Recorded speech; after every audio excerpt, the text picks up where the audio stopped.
Have you ever loved someone so much that you were willing to give up your future just to keep them alive? Anna was only 26, an art teacher, a quiet soul with calloused hands and one fragile dream: to save her little brother from dying.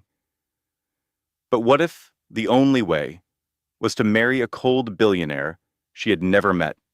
No vows, no love, just a contract, and a house buried in snow, where every room whispered someone else's name.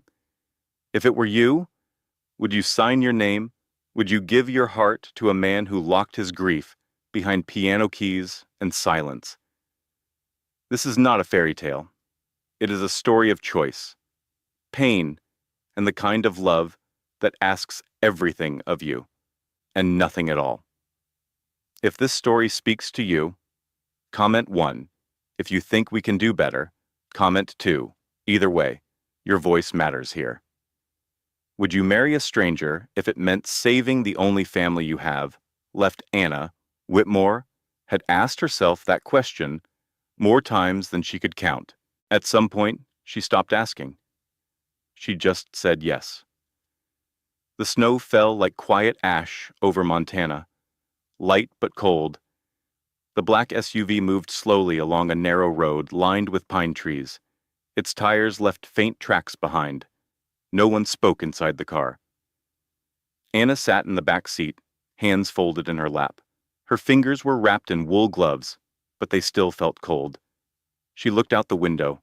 White hills, bare trees, no houses, no signs of life, only winter, only silence. It had been a long drive, but the real journey started months earlier, in Texas, in a small apartment that always smelled faintly of instant coffee and damp laundry. That was where she lived with her younger brother, Noah. He was 11, bright, curious, too gentle for the world he was born into. He had a heart condition, severe, chronic, the kind that kept doctors speaking in low voices and bills piling up on the kitchen counter. Anna had done everything she could. She taught art during the day, waited tables at night, sold prints online, painted whatever people paid for, even the ones she hated doing, cartoon dogs, watercolor flowers. If it paid for another dose of medicine, she painted it, but the money never lasted. It slipped through like water. Then came the hospital call. Noah's condition had worsened. The doctors used phrases like time-sensitive and critical window. They said surgery. They said soon. They said it might be his only chance. Anna listened. Then she went home and stood by his bed as he slept. She watched his chest rise and fall. She watched the monitor blink slowly. She felt the weight of every dollar she did not have, every hour she had already given, every door that was now closed. And then the letter came, a thick cream envelope, no name on the front, no return address. Inside was a single page, typed, clean. It said this: "We have reviewed your current situation. Mr. Graham Ashford is prepared to assist. In return, he requests your presence in Montana and your agreement to a legal marital contract. No love, no promises, just terms." Anna thought it was a scam. She tossed the envelope on the counter, but then a second letter came. That one included a copy of Noah's full medical file, a paid invoice from the hospital, a contact number, a signature from someone at Ashford Holdings. The surgery had already been scheduled. Anna sat on the floor for over an hour, her back against the dishwasher, her arms wrapped around her knees. She could not cry. She was too tired.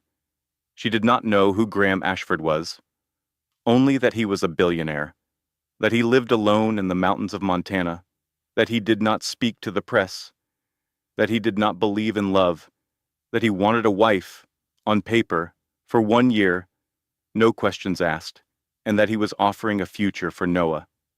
Anna thought of her mother. She had died when Anna was 17.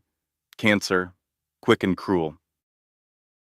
On her last day, she had taken Anna's hand and whispered, "Take care of your brother. Promise me." Anna had promised. She never expected the cost to be this high. She thought for 7 days. She prayed. She looked at Noah's drawings. She ran the numbers again. Then she made the call. 3 days later, a car pulled up outside their building. No one explained anything. The driver simply said, "Miss Whitmore, please." Anna hugged Noah one last time. She said it was for work, that she would be back soon. He had smiled and handed her a drawing. It was of a lake, 2 stick figures, her and him. Standing under a big pine tree. "When I get better, we will go camping, just us." She had smiled. She had said, "Yes, of course." But some promises are not made to be kept.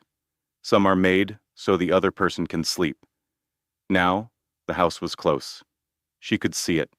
Stone walls, tall windows, sharp lines, no lights in the windows, no smoke from a chimney, no welcome. It looked like something that belonged to the past, or to someone who did not want to be remembered. The car came to a stop. The driver got out and opened her door. Anna stepped onto the snow. Her boots sank an inch. The wind pressed against her cheeks. She pulled her coat tighter. Her breath came out in white clouds. She looked up. The doors opened before she reached them.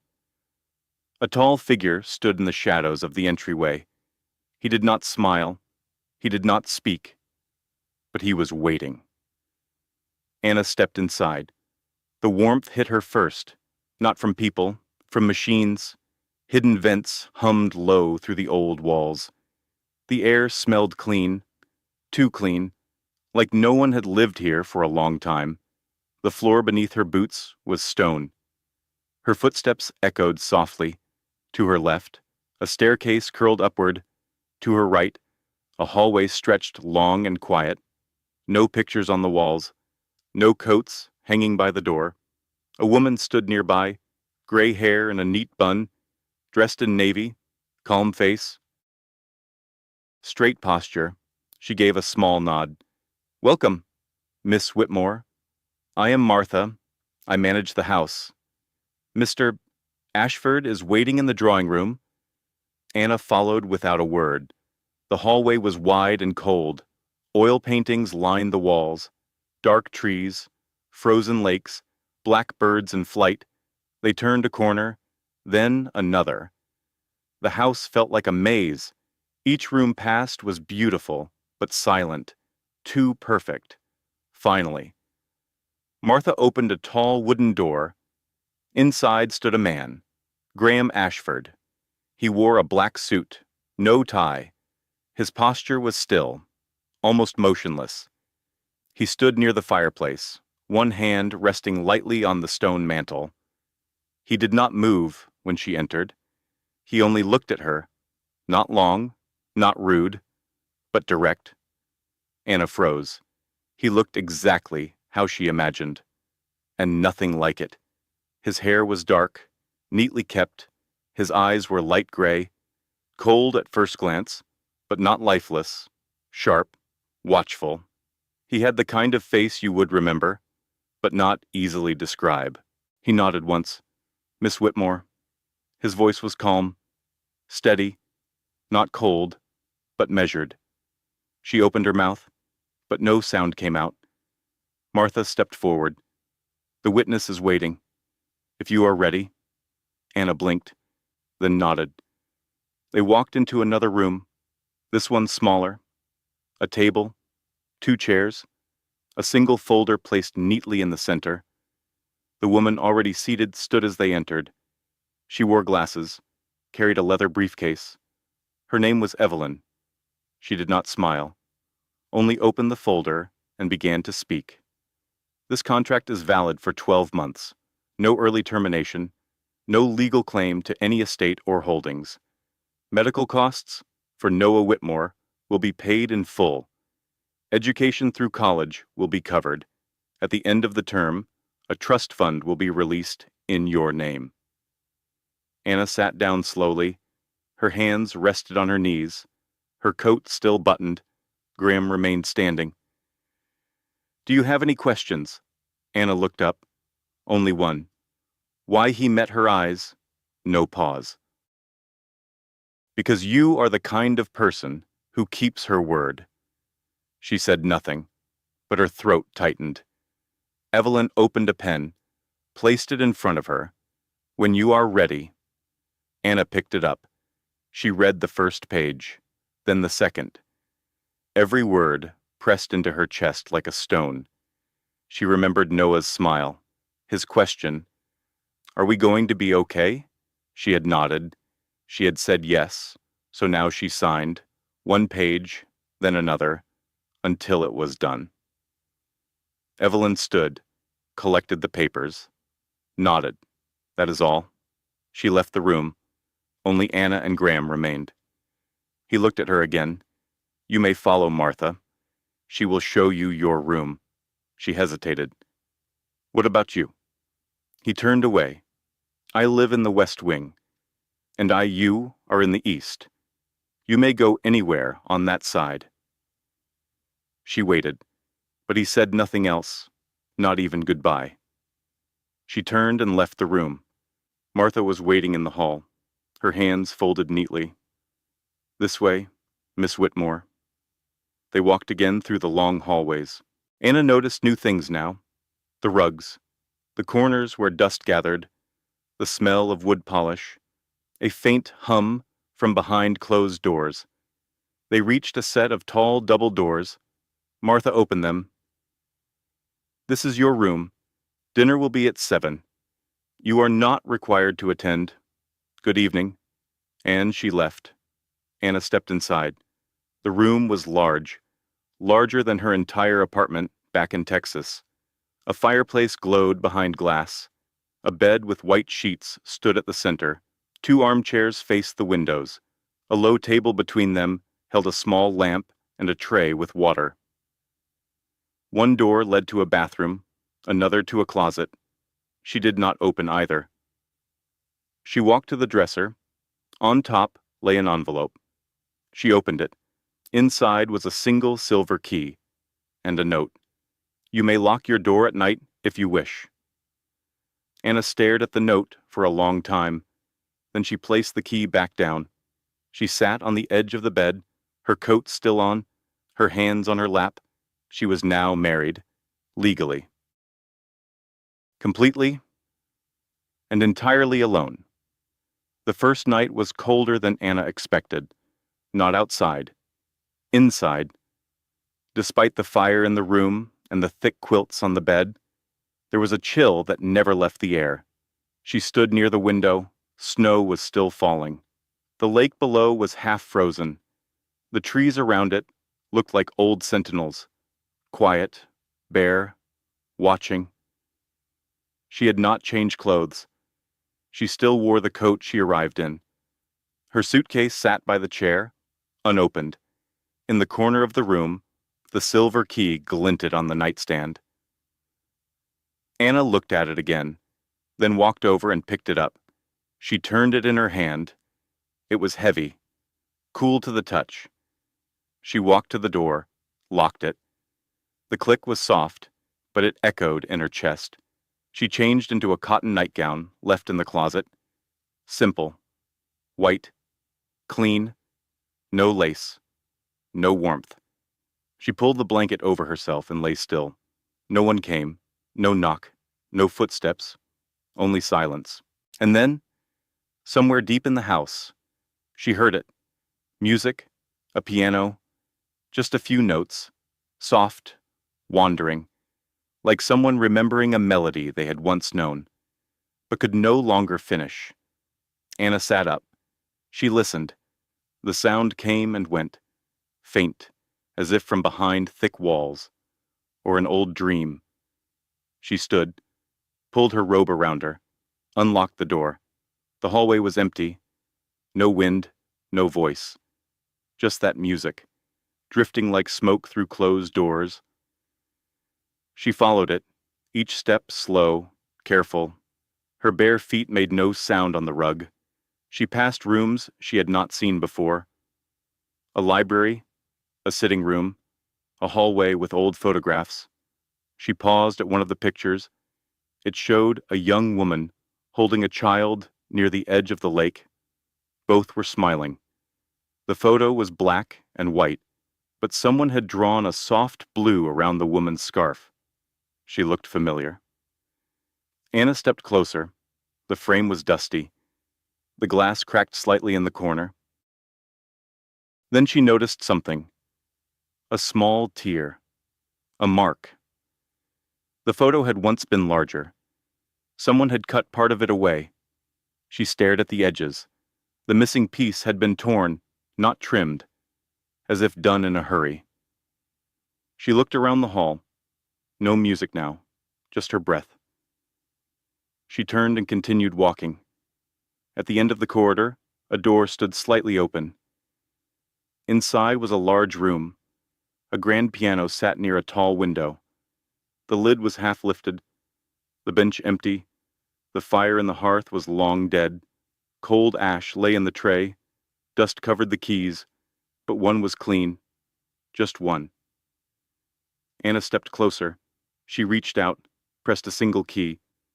The sound was soft, hollow, but it worked. She sat down. Her fingers rested lightly on the keys. She had not played since college. Not seriously. Just enough to feel what silence could not hold. She played 3 notes, then a 4th. It was nothing special. Just a rhythm her body remembered before her mind caught up. Then she stopped and listened. No response, no footsteps, no voices. But she felt it. Something. As if the house had paused to hear her. Anna stood slowly. She left the piano uncovered. Back in her room, she found the key still on the nightstand. She locked the door again, then turned off the light. In the dark, the image of the torn photograph stayed in her mind. She wondered who had played the piano first, who had listened, and who had torn the picture. Sleep did not come easily. The next morning, Anna woke before dawn. She dressed in layers, a thick sweater, wool socks. The cold was sharper than before, as if the house had sunk deeper into its bones. On the dresser was a tray, breakfast, tea, a folded note, Mr. Ashford will be in meetings today. You may use the east wing freely. She took a sip of tea, then opened her journal. She wrote, "The silence here is not empty. It listens. It remembers. But it does not tell." Later that afternoon, she walked the halls again. The piano room was quiet, the lid still open. She passed another photo. A child on a sled, laughter frozen in time. Someone had written a name on the bottom corner. Elise. Anna touched the frame lightly. That evening, she went to dinner. Only one place was set at the long table. No Graham, no conversation. Just a tray, silverware, a single candle. She ate slowly. Halfway through the meal, Martha entered. She walked to the end of the table. Her steps quiet, her hands behind her back. "Miss Whitmore, if I may." Anna looked up. "Yes, there are rooms you may not enter. If you come across a door that is locked, please leave it be." Anna held her gaze. Why some parts of the house belong to the past? Martha waited, then added, "And the past is not always safe to disturb." Anna nodded. "I understand." Martha gave a small nod. Then she turned and left the room. Anna sat in silence. She remembered the music, the torn photo, the name written in small letters. Elise. She whispered it once, then stood and walked back to her room. That night, she did not lock the door, but she did not sleep either. The next few days passed like clouds, soft, slow, almost shapeless. Anna kept to the east wing. She read in the library, walked the narrow garden path when the snow let up, drank tea from the tray Martha left each morning. She rarely saw anyone. Sometimes Martha passed her in the hallway with a polite nod, but never a word beyond what was needed. And Graham, he did not appear, not at breakfast, not at dinner, not once, but at night. The music returned, always faint, always after midnight, never complete. It was not played for show. It was too broken for that. A note, a pause, a chord that never resolved. Anna listened. She began to hear more than just notes. She heard sadness, regret, something heavy and unfinished. One night, she followed it again. Back to the piano room, she stood in the dark. The moonlight touched the lid. But no one was there. The keys were cold. She ran her fingers along them. Just once. Then she walked away. But this time, she did not go back to her room. She turned toward the west wing, the part of the house she was told to avoid. The hallway was darker here. The wallpaper, older. The frames on the walls more faded. She passed a small table. On it, a ceramic bowl with dried lavender. Dust covered the petals. Then she saw the door. Not locked. Just closed.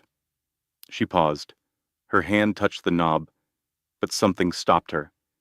She turned around. Martha was standing at the end of the hall. No words, no expression. Just watching.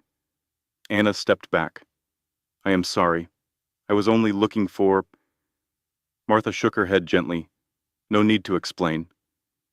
Anna nodded, then returned to her wing. The next day, a snowstorm came, thick, relentless. The windows turned white. The power flickered once, then held. Anna stood by the fire. She felt the silence more now. It was not just quiet. It was a presence. She opened the book she had taken from the library. Pressed inside was a note, old, handwritten. It said only this. Elise always played on snow nights. Said the house sounded different then. No name, no date, just a truth, waiting. Anna read it 3 times. That night, she waited again. She did not go to the piano room. She stayed in her chair, near the fire. She closed her eyes, and she listened. The music came, soft, and this time, she heard something new, breath, a pause, a deep inhale, before a note. Someone was truly there. The next morning, she made a choice. She knocked on Martha's door. The older woman answered, calm, as always. Miss Whitmore, I need to ask you something. About Elise. Martha stepped aside. Come in. The room was simple. A bed, a chair, a table with sewing supplies. Anna sat across from her. Who was she? Martha folded her hands. Elise was someone who brought music back to this place. For a time. She was a pianist. Yes, she taught. She played, she laughed, and she loved. Anna waited. Did she live here? Martha nodded. For 5 years. Anna felt her chest tighten. Was she Graham's wife? No, but she was loved like one. Anna looked down at her hands. What happened? Martha hesitated. There was an accident. Winter. Lake was frozen. They went walking. Just the 2 of them. Graham and her. Yes. Ice cracked. She fell through, and she was gone before he could pull her out. Anna closed her eyes. She could hear the sound, the crack, the scream, the silence that followed. She was carrying their child. Anna froze. What she was expecting, not many knew. Graham never spoke of it again. Anna felt the room spin. Martha's voice stayed calm. He stopped playing. He stopped speaking. He closed this wing, and the house forgot how to breathe.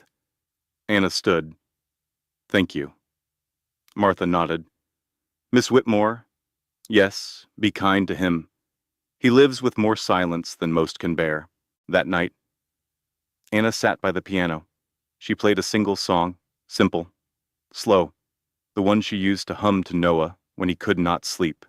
When she finished, she stood, she turned to leave, and in the doorway, Graham stood, not close, not far. Their eyes met. Neither spoke. But she knew. He had heard, and for the first time since she arrived, she did not feel like a stranger. Anna spent most of the next day in the library. The storm had passed, but the wind still howled low outside the windows. Trees bent and groaned in the cold. She sat by the fire, a book on her lap. But she did not read. Her mind was somewhere else, with the woman in the torn photograph, with the child who had never been born, with the man who played broken music into the night, and with the girl she used to be, in a hot apartment in Texas, holding her brother's hand, watching monitors blink, pretending not to be afraid. Anna closed the book. She stood, walked to the far corner of the room. There was a small chest tucked between two shelves, covered in dust. She pulled it out. It creaked when she opened it. Inside were sheet music folders, handwritten notes, a photo album with yellowed corners. She sat on the rug. She turned the pages slowly. One photo showed Elise laughing, sitting on the porch steps, her hands stained with paint, a smudge on her cheek, a canvas behind her, half finished, bright colors. Another photo, Graham beside her, looking not quite at the camera, but at her. Anna stared at his face. You could not fake that kind of gaze. You did not look at someone like that if you did not love them. She felt something stir in her chest. Not jealousy. Grief. For what was lost. For what might never come back. She closed the album, and for the first time since she arrived, she cried. Later that afternoon, Anna found herself in the greenhouse. It stood behind the east wing, mostly glass. The plants inside were wild and overgrown. Vines curled around old shelves. Dry leaves littered the floor. She opened a window. Cold air rushed in, sharp and biting. She liked it that way, clean, honest. She picked up a dead pot and started removing weeds. She worked for an hour, hands dirty, fingertips red. She did not know why. Maybe because it was something real, something she could fix, even if only for a moment. That night, she could not sleep. She got up, wrapped herself in a wool shawl, walked down the stairs barefoot. The piano room was dark, but she did not go there. She walked past it, through the long hallway, to the west wing, the same hallway where Martha had found her days ago. But this time, no one stopped her. She walked slower. She touched the walls, the frames, the table with the lavender bowl. She reached the door again, the one that was not locked. She opened it. The room was dim. A fire burned low. There was a chair near the window, and in it sat Graham. He did not move. He did not speak, but he saw her. She stepped inside. She did not ask if she could. She just sat down across from him.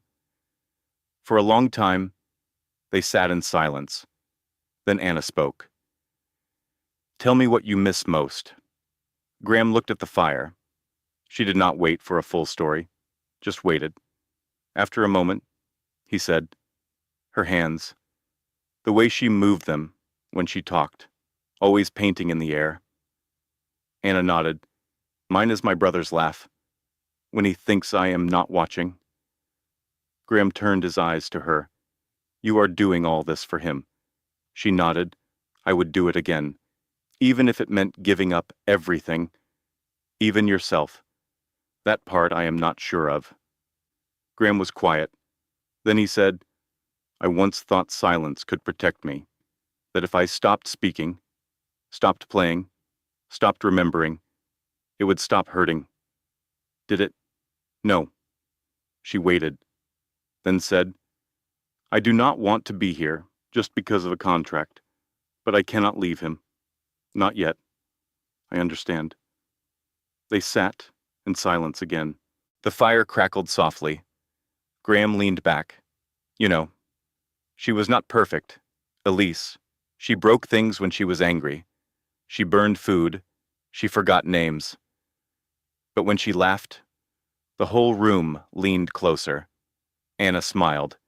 That sounds like someone worth loving. The room grew quiet again. Outside, snow began to fall once more. Light, silent, endless. Anna returned to her room. She sat on the edge of her bed. She looked at the envelope with the silver key. She opened the drawer. Inside was Noah's drawing. The lake, the two stick figures, the big pine tree. She placed it next to her pillow and whispered, Hold on, little one. I am coming back for you. She lay down, and this time she slept. The morning started like any other. Anna woke early.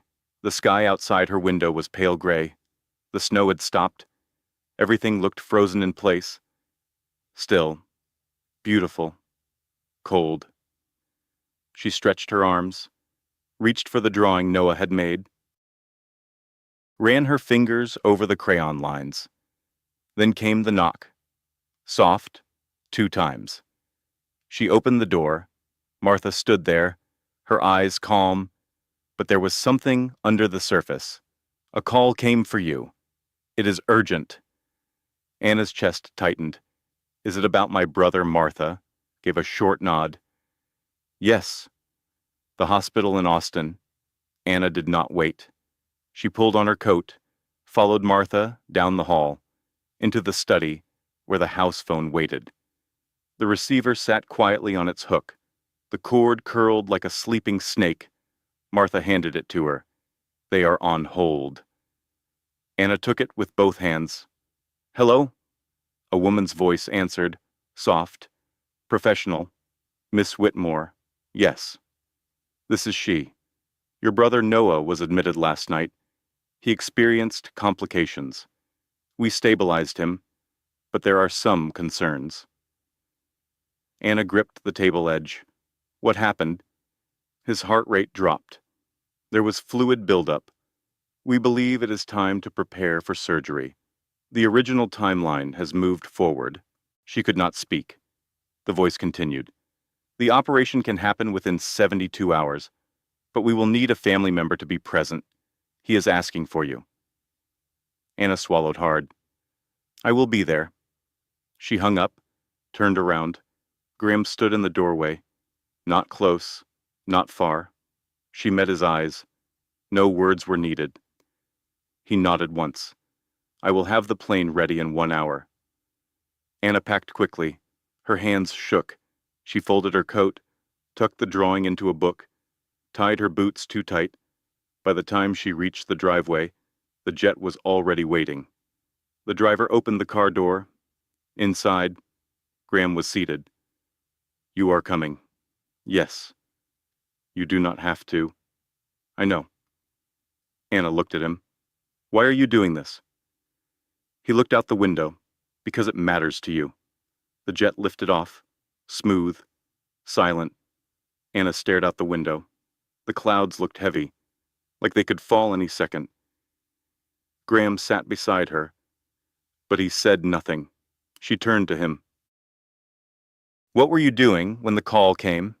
He blinked. Reading? That surprises me. Why I did not think you read anymore. I do not, but I wanted to remember how it felt. She nodded, then said quietly, I am scared. He turned to face her. Me too. At the hospital, everything moved fast. Bright lights, voices, machines that beeped too fast, too loud. Anna rushed through the doors. A nurse met her, took her to Noah's room. He looked pale, thin, but when he saw her, He smiled. You came. Always. She hugged him gently, held his hand.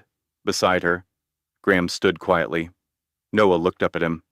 Are you the rich guy? Graham nodded once. I guess I am. Cool. Anna smiled for the first time that day. The doctor entered. White coat, tired eyes. Miss Whitmore, we are ready to proceed, but we want to be honest. Anna stood. Tell me. It is a high-risk procedure. There are complications. You need to prepare for all outcomes. She closed her eyes, then opened them. Do what you must. They took Noah away. The hallway felt colder than Montana ever did. Anna sat on a bench. Her hands trembled. She looked at Graham. I do not want to lose him. He nodded. I know. She looked down.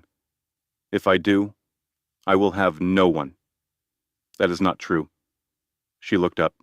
He met her eyes. I am still here. Hours passed. Anna did not move. She stared at the floor, the clock, her hands. Then the door opened. The doctor walked in. It is done, and he is stable. The surgery went better than expected. She stood up. Her knees nearly gave out. Thank you. The doctor gave a tired smile. He is asking for you. Anna stepped into the recovery room. Noah's eyes were half open. Hey, she smiled.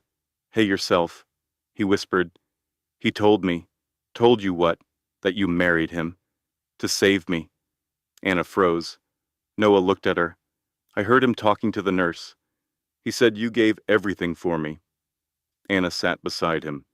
You are my everything. Noah blinked. I want you to be happy too. I will be. He smiled. Then sleep took him. Outside, Anna stood by the window. Graham joined her. You told him? Yes. Why? Because he deserved to know the truth. Anna looked down. And what happens now? He was quiet. Then said, whatever you choose, you are free. Anna, you always were. Anna returned to Montana 5 days later. The snow had softened. The wind no longer howled. The sky was pale blue, the kind that only winter skies could hold. Graham was quiet during the drive home. So was she, not uncomfortable, not distant, just full. Both carried something they had not before. Anna looked out the window. The trees were still bare, but they no longer looked lifeless. They looked patient. The house stood the same, tall, still, cold stone and sharp shadows. But as Anna stepped through the front door, something felt different. It no longer felt like a museum. It felt like a home waiting to breathe again. Martha met them in the entryway. Her hands were folded, her face unreadable. Welcome back, Miss Whitmore. Anna nodded. Thank you. Martha turned to Graham. I had the piano tuned, per your request. He nodded once. Anna glanced at him. He said nothing more, but that small detail meant everything. That evening, Anna walked the halls alone. No destination, just steps, just breath. She stopped in the greenhouse. The plants had not changed, still wild, still half dying, but they no longer felt abandoned. She picked up the small watering can. She fed them slowly, one by one. Later that night, she stood outside the piano room. The lid was open, the bench empty. She stepped inside, sat down, played a single chord. The sound rang clean and soft. She closed her eyes. Her fingers moved, not fast, not loud, just enough to say, I am still here. When she finished, she stood and found Graham standing behind her. He was barefoot, holding a cup of tea. He handed it to her. Chamomile. She took it with both hands. Thank you. They stood for a while. Then she spoke. Noah is doing better. The doctors say he should be able to walk around in a few weeks. Graham nodded. He is strong. Like you. Anna smiled. You know, this house is different now. How so? It does not feel like it is hiding anymore. He looked around. Maybe it was waiting. For what? For someone to stay. The next morning, Anna woke before the sun. She walked to the east window. Outside, the lake was beginning to thaw. Not fully, but enough to shimmer under the light. She made tea, sat by the fire, opened her journal. She wrote slowly. This house is learning to breathe again. So am I. Martha knocked around 9. Breakfast is ready. Miss Whitmore. Anna followed her to the dining room. 2 places were set. Graham sat at the head of the table. He looked up. Sit with me. She nodded. They ate in silence, but it was not cold. It was quiet the way trust is quiet. He spoke first. You could leave. You know. Anna looked up. I know. You have fulfilled the terms. The contract. Your brother is recovering. You have your own life waiting. She stirred her tea. Maybe. You do not owe me anything. I know that too. He leaned back. Then why are you still here? She took a breath. Because the girl who came here was scared, tired, worn thin, and the woman sitting here now, still all those things, but not alone anymore. Later that day, they walked the garden path together. The snow crunched under their feet. The trees above swayed gently. Anna looked around. It is not just the house that is breathing. He smiled, barely. She stopped walking. Graham, yes. What happens after spring? He looked at her. Whatever you want to happen. She reached for his hand, held it, lightly. I do not know yet. That is all right. They stood there, not deciding, not rushing, just holding space for something new. The wind picked up again that night. Not harsh, just enough to make the windows hum, just enough to whisper that something was coming. Anna sat by the fire in her room, reading an old poetry book she had found in the library. The pages were soft from time, some lines underlined in pencil. She turned another page. A slip of paper fell out. She picked it up. It was not a poem. It was a letter, handwritten, folded once, no envelope. The handwriting was firm, clean, familiar. It was signed, Graham. Anna's breath caught. She looked around, as if someone might suddenly appear, but the room was empty. She unfolded the paper and read, Elise, I do not know if this letter will ever reach you. I am writing it only because the words will not let me sleep. There are things I should have said, things I tried to hide, even from myself. That night, it was not just the ice. It was me. I should have listened. I should have waited. But I wanted to prove something. I wanted to show you I could still lead, still be strong. And because of that, you are gone. I live in a house full of echoes. They sound like you. They accuse like you. They forgive less than you ever did. I told no one, not even your sister. I sent her away. I buried the piano. I buried you. And now I cannot tell what is memory and what is guilt. If there is any part of you that still listens, I am sorry. I would give anything to take it back. I would give anything to tell the truth. Anna folded the letter slowly.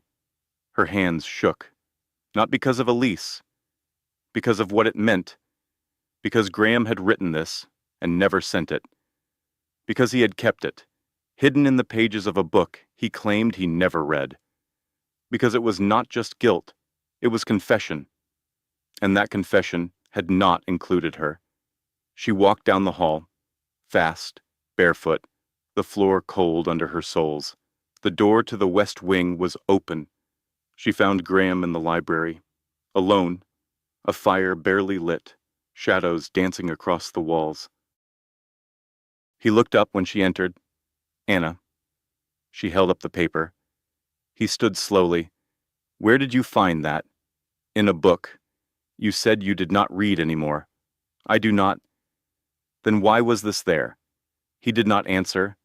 She stepped closer. You wrote this for her. For Elise, yes. And you said nothing to me. All this time, what should I have said? The truth. Graham ran a hand through his hair. I wrote that years ago, and yet you kept it. Yes, because it was real, and you did not want to forget, because I was afraid to remember. Anna swallowed. You told me silence was your shield, but now it feels more like your weapon. That is not fair. Is it not? She held up the letter. You told her everything.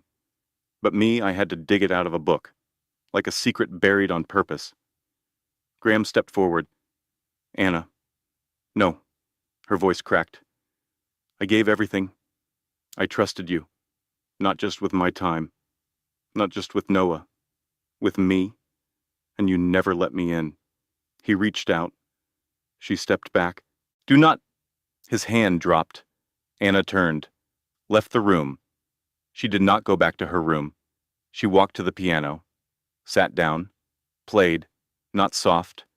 Not slow. Angry. The keys felt sharp under her hands. The sound filled the room like a storm. No melody. No grace. Only noise. When she stopped, she rested her hands in her lap. She stared at the wall. Tears fell. That night, she packed a small bag. Only what she needed, nothing more. She left the key on the pillow. She did not leave a note. At sunrise, she stood at the gate.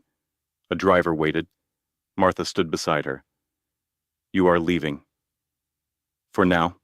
Will you come back? Anna looked at the trees. I do not know. Martha nodded.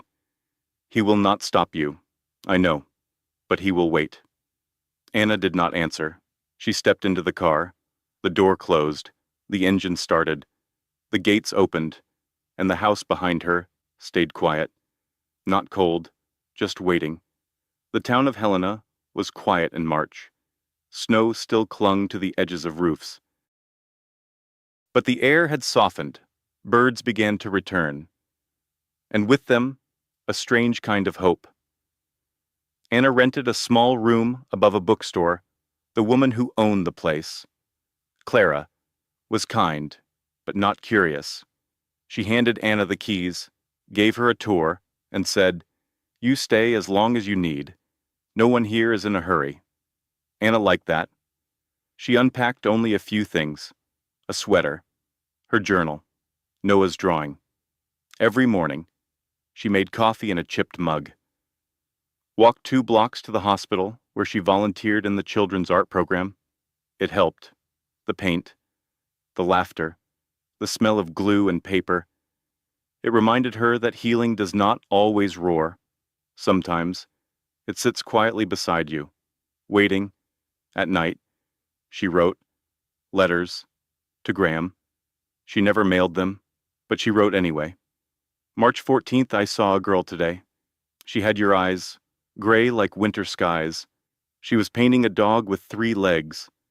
Said it could still run faster than anyone else. I think you would have liked her. March 21st. I still play sometimes. Not often. Just enough. The piano here is old.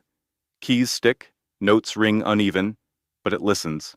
That is all I ask. March 28th. I have not cried in a week. That feels like progress. Or maybe just pause. Either way, I am breathing. I hope you are too. Back at the estate, Graham read the paper every morning, but remembered nothing it said. He walked the same garden path each day, stopped by the piano room each night. He did not play, but he left the lid open, just in case. He also wrote letters to Anna. He placed them in a drawer by the fireplace, folded, unsent. March 15th. There are moments I forget the sound of your voice. Then I find it again in the air, soft, steady, not demanding, but present. You always knew how to make silence feel safe. March 22nd. Martha planted lilies in the greenhouse. Says they will bloom in April. I almost asked her why she chose white. Then I remembered, you love things that look like snow, but smell like life. March 30th. If you never come back, I will understand. But I want you to know something. I kept that letter because I could not forgive myself. You made me believe maybe I still could. In April. Noah called. His voice was stronger. Are you okay? He asked. I think I am, Anna said. You sound better. She smiled. You do too. That same week, Clara handed Anna a package. No return address. Inside was a book, collected poems of Jane Kenyon. Inside the front cover, a single note, page 72. Anna opened it. There, underlined in soft pencil, let life be enough, even when it does not feel like victory. She closed the book, held it to her chest. That night, she walked to the edge of town, a bench near the river. The water moved slow and wide. She sat, closed her eyes, and whispered, I am ready. The next morning, she wrote one last letter. April 8th. Dear Graham, I never asked you to be perfect. I only asked you to be real. And you were, in your silence, in your sadness, in your trying. I left because I needed to find my shape again. Not the girl who arrived on your doorstep with nothing but a suitcase and too many scars, but the woman who can choose love freely. If you still leave the door open, I may walk through it, not because I have to, but because I want to. Anna. She folded the letter. This time, she mailed it. It was April 17th when the letter reached the estate. Martha found it on the front porch, just after breakfast. No name, just a clean envelope, pale blue, the handwriting small, deliberate. She placed it on the edge of the piano, said nothing. Graham found it that evening. He stared at it for a long time, then opened it with both hands. His fingers shook slightly. He read the words slowly, twice. He did not cry, but something inside him softened. The next morning, he stood by the lake. The ice was gone. The water rippled gently under a quiet breeze. Behind him, the house stood silent, still. But no longer hollow. He turned, walked back inside. He entered the piano room, sat down, and played. Not the broken chords of before, something simple, steady, a song someone might recognize. Anna arrived 2 days later. No one greeted her. She did not need it. She knew her way. She walked past the trees, up the steps. The front door was unlocked. Inside, the light had changed, not brighter, just softer, like the house had taken a deep breath. She placed her bag by the stairs, removed her coat, walked toward the piano. The notes stopped before she entered. Graham stood when he saw her. Neither spoke at first. Then she said, You played. He nodded. I needed to remember how. She stepped closer, and it felt like starting over. She looked down at the keys. That is not a bad place to begin. He watched her. Are you here to stay? Anna smiled. No, not yet. He swallowed. But she walked to the window, looked out at the lake. I am not here out of obligation anymore. I am here because I chose to be. She turned, and that makes all the difference. Graham stepped forward. Then we start again. No contracts, no conditions, only choice. Anna nodded. Only choice. That afternoon, they planted lilies together in the greenhouse. Martha watched from the doorway. Graham knelt in the soil. Anna held a watering can. Their hands touched once, not by accident. They said nothing, because not everything needs words. That night, Anna lit a candle by the window. She placed Noah's drawing beside it. then opened her journal. She wrote, "There is no perfect love, only honest ones, and the ones we choose, again and again." She closed the book, walked down to the lake. The water reflected stars. She stood at the edge, felt the breeze, then whispered, "I am home, not because I had to be, but because I wanted to be." Behind her, the door creaked open. Graham stood there. He did not speak. He simply held out his hand. Anna took it. Together, they walked back to the house, slow, steady, and breathing. CNNBNN, Fat High NLI, Dong B Li La, is a quiet kind of courage for those of us who have lived through loss, who carry old regrets and silent memories. Let this be your gentle reminder. You are allowed to begin again, not because you forget the past, but because your heart still knows how to hope. Trong O, Cho Leg, Ch Ngang Dei Kong, Fu HPVI TTS, CM Love again N U C Dung ON. Tir Ki O. Life does not always give us easy choices. Sometimes we must let go of our plans to care for someone we love. Anna gave up everything, her freedom, her dreams, even her name, all to save her younger brother. But in the silence of an old house and the company of a man lost in grief, she learned something deeper. Love is not always loud, it is not always perfect, but when it is honest and chosen freely, it has the power to heal. This story reminds us that healing takes time, that grief does not follow a straight line, and that choosing love, again and again, is a quiet kind of courage. For those of us who have lived through loss, who carry old regrets and silent memories, let this be your gentle reminder.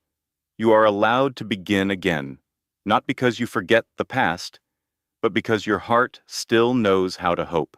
Thank you for spending your time with this story. If it touched your heart, even just a little, please like this video, share it with someone who may need it, and do not forget to subscribe to our channel so you never miss the next story. Your support helps us keep telling stories that matter. From our hearts to yours, thank you.